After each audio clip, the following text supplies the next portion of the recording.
जय जगन्नाथ।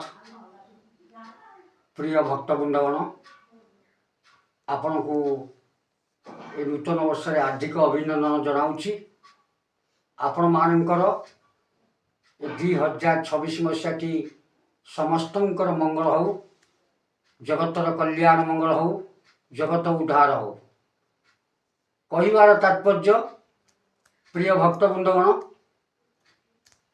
आमर जानी आपण दोपटी मेलन जहाँ कहती ऐतिहासिक परंपरा आगु चली। तेणु आमर फेब्रुआरी 11 रु 16 जाई आमर चलो जगन्नाथ महोत्सव पालन करा। आपण माने जानी टीवी चैनल रे भी देखि शुणी आमर आसुछंती जहाँ कहती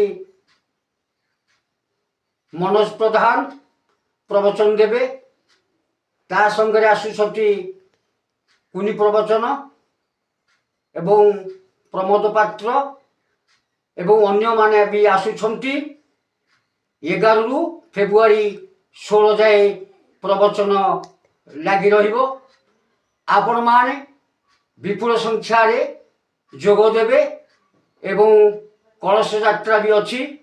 आपण माने आसी ए दोपटी मेलन पड़िया समस्ते योगदान देवे।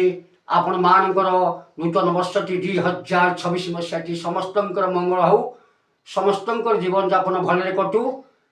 प्रभु जगतर नाथ जगन्नाथ समस्त को घंट घड़ी रखि थाऊ।